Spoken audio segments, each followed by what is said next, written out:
नमस्कार मित्रांनो, नवीन दोघातली तुटेना 27 ऑक्टोबरच्या प्रोमध्ये आपल्याला बघायला मिळणार एक जबरदस्त झलक.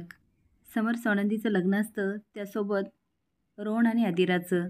आता स्वतःचं लग्न सोडून समर आणि सोनंदी आदिरा आणि रोहनकडे बघत असतात.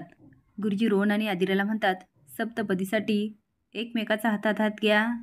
आता सोनंदी गोड हसून म्हणते, किती सुंदर दिसतायत ना दोघं. समर मनात म्हणतो, बहिणीच्या चेहऱ्यावरचा आनंद बघायला भाग्य लागतं. तेवढ्यात गुरुजी हसून म्हणतात, चला चला, तुमचा पण सप्तपदीचा मुहूर्त हाच आहे. आता समर दचकतो आणि भानावर येतो. गुरुजी म्हणतात, चला एकमेकाचा हातात हात घ्या.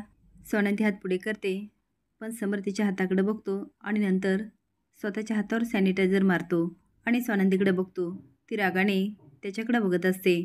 तो हात पुढे करतो आणि खुणवतो की हातात हात द्या. आता दोघांचे पण सप्तपदी चालू होतात. आदिरा तर खूप खुश असते. आजी आनंदाने बघते आणि हात ओळून टाकते. बाबा, मंदाकिनी, सुष्मिता खूप आनंदात असतात आणि हसायला लागतात.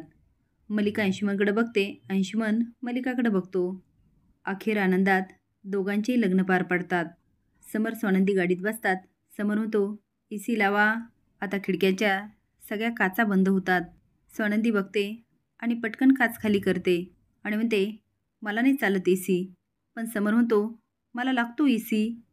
आता सोनंदी हसते आणि खांदे उडवते. ड्रायव्हर लगेच एसी बंद करतो.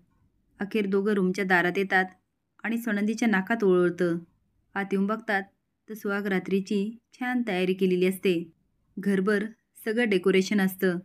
ते बघून सोनंदी म्हणते, तुम्हाला मोगऱ्याची फुलं आवडतात? समर म्हणतो, अजिबात नाही, तुम्हाला आवडतात? आता सोनंदी पण नाही म्हणून मान हलवते.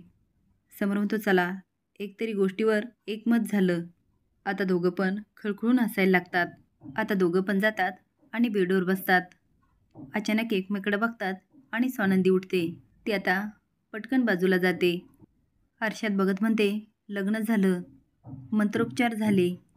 आता तिला आठवतं समरने तिच्या गळ्यात मंगळसूत्र घातलेलं, त्यानंतर तिच्या भांगात कुंकू भरलेलं. त्याबरोबर आता समरलाही आठवतं. तो म्हणतो, सप्तपदी झाल्या.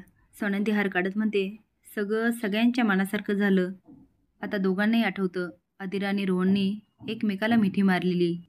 समर सोनंदीकडे बघतो आणि स्माईल करत म्हणतो, आता संसारही होईल.